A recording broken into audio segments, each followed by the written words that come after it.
сказна се роди заедно со поточето во едно пролетно утро, кога се топеше последната латица снег во планината. Многу поточиња уште со своето раѓање почнуваат да пеат, но Сребренко заплака. Го сретна едно црвеникаво тенконово еленче и го праша. Зошто плачеш, Сребренко? Како да не плачам кога сум сосема сам? Се родив, а немам мајка. Погоре чув како пеат кокичињата. Ние сме били кокичиња, 1000 весели братчиња. А јас немам ни братче, ни сестриче. И ти имаш многу братчиња. Само треба да ги пронајдеш. Тие трчаат низ планината и те бараат. Бидејќи не беше научено да оди нагоре, Сребренко заслегува надолу. На својот пат средна едно немирно суштество, што лазеше и весело му се обрати. Токму тебе те баре. И ти си поточи, нели? По што погоди? По тоа што лазиш како мене и си долманесто како мене. Вистина е тоа дека лазам како тебе, но јас не сум поточен, туку гуштер. Гледај каква била работата. А пак јас мислев дека си поточен. Ами знаеш ли да ми кажеш каде можам да најдам некој поточен? Тоа не го знам. Бидејќи мајка ми е строга и никогаш не ми дозволува да се оддалечувам од нашата куќа. Гргореше Сребренко по долината, де весело, де плачливо. На местото каде што долинката се спојуваше со друга долинка, нашето поточе сретна друго поточе.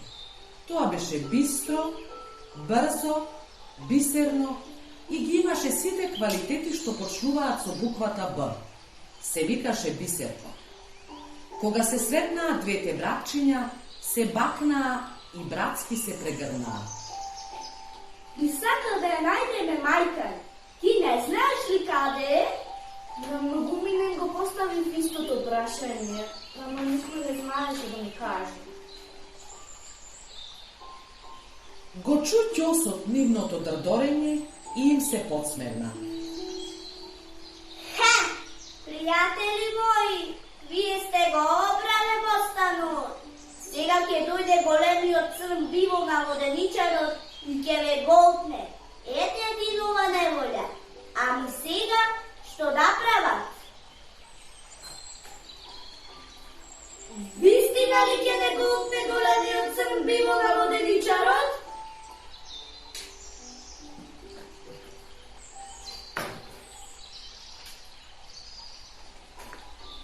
Не слушајте го, тој шеговиец. Биволот на вистина е голем и црн, но не е толку страшен.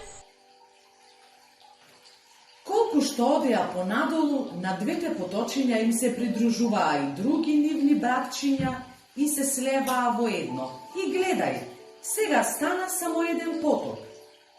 Така Сребренко порасна, стана голем и му беше стран да плаче за мајка си. Затоа почна да пее. Неговата песна беше звонлива, мелодична, весела, со еден збор пријатна. Навистина ќосот имаше право. Ете го биволот. Тој се наведна над потокот и почна да пие. Ама не само што не го исписи од поток, туку воопшто не се познаваше дека пиел од неговата вода.